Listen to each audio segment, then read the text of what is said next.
السلام علیکم، بسم اللہ الرحمن الرحیم، نحمد صلی اللہ رسول الکریم۔ سورہ بقرہ کے 18 مرکزی موضوعات میں سے ہمارا 7واں مرکزی موضوع کامیاب لوگ ہے۔ اس کے 2 حصے ہیں اور 11 ضمنی موضوعات ہیں۔ اس میں تیسرا ضمنی موضوع ہے مومنین کو احکامات۔ اس میں پہلا ہے رائنا کی بھی گزرنا کہو، یہ آیت 104 میں سے ہے۔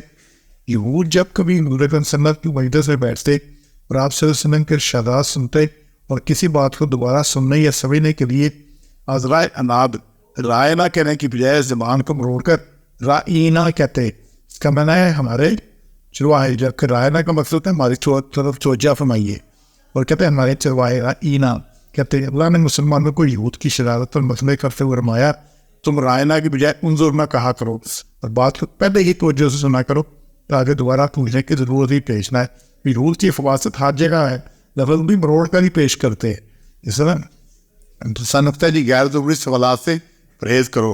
108 نمبر آیت میں سے غیر ضروری سوالات نہیں کرنے، اور یہ بڑا مسئلہ ہوتا ہے کہ اور یہی اصلاح سے متنفر کرنے کا یہود کا ایک طریقہ یہ بھی تھا کہ منہ شفافیاں کر کے نت نئے سوال منہ اٹھاتے اور مسلمانوں کے سامنے پیش کرتے اور کہتے کہ اپنے نبی سے پوچھ کر یہ باتیں بتاؤ۔ اس پر یہ جو سورہ یوسف کا ہے، یوسف کا قصہ کیا تھا، یہود کے مشورے سے ہوا تھا، اور وہی انہوں نے کہا کہ سابقہ آپ کا مسئلہ، اور یہ بھی سارے یہ جو ذوالقرنین کا یہ سارے سوال یہود نے مشورے دیے تھے کہ بھی یہ پوچھو، کیونکہ یہ باتیں مکے میں مشہور نہیں تھی، کسی کو پتہ نہیں تھا، کیونکہ یہ بتا نہیں سکیں گے، تو اتنے نئے سوال اٹھاتے اور ان کو مسلمانوں سے کہتے کہ نبی سے پوچھ کر بتاؤ۔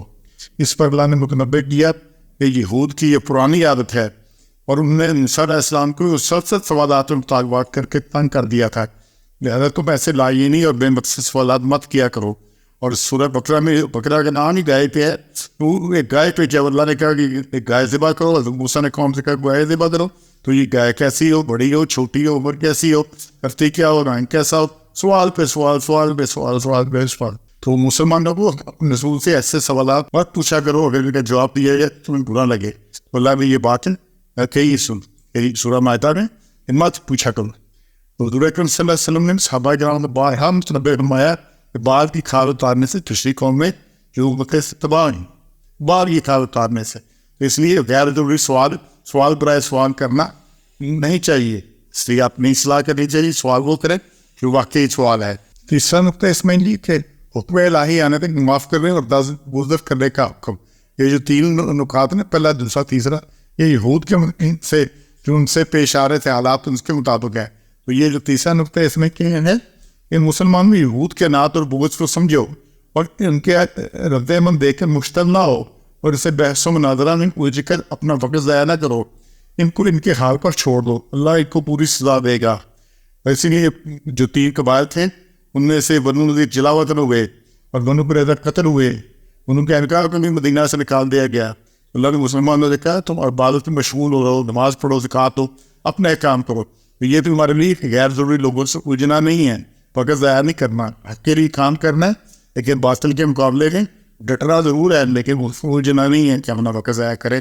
اس سے آگے چوتھا جو پوائنٹ ہے اور 5واں اور 6واں جو پوائنٹ آگے چل رہا ہے، نماز قائم کرو، زکوٰۃ ادا کرو، بیشتر مال کا ذخیرہ کرو، یہ چیزیں چل رہی ہیں یہ سارے کام کر رہے ہیں، ٹھیک ہے نا۔ یہ 3 نکات اس میں سے، اور اس آپ کو دیکھیے گا کہ جو کرو گے وہی آگے بھیجو گے اپنے لیے، وما تقدموا لانفسکم، وہ پاؤ گے، اور کیا پاؤ گے؟ خیر تجدوہ عند اللہ، اللہ کے پاس خیر ہی پاؤ گے جو بھیجو گے، پاؤ گے وہ جو بھیجو گے۔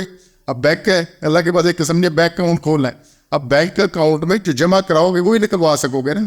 اچھا بینک اکاؤنٹ میں جمع ہی کچھ نہیں کروایا تو پھر کیا ہوگا؟ کیسے بھی حالات آئے بینک تو نہیں دے گا، اور اگر اکاؤنٹ ہی نہیں کھولا تو پھر بینک کیا دے گا آپ کو؟ اس لیے کوئی خسرہ نہیں ہے، اللہ کے پاس اچھے اعمال کا ذخیرہ کرو۔ 110 آیت میں، اور 6 مال میں سے جو اللہ نے یہاں 2 بڑے عمل بتایا ہے وہ نماز اور زکوٰۃ ہیں۔ اگلا نقطہ جو ہے 7واں 112 آیت میں سے اللہ تعالیٰ کے احکام کی اطاعت کرو۔ تو اللہ کا حکم، اللہ مالک ہے، اللہ حاکم ہے، اللہ رب ہے، اللہ کا کام ہے حکم دینا، تو ہم نے اطاعت کرنی اور منع کرنی ہے۔ سمعنا واطعنا، سنو اور اطاعت کرو، یہی چیز اس صورت کے آخر میں بھی بتائی گئی ہے۔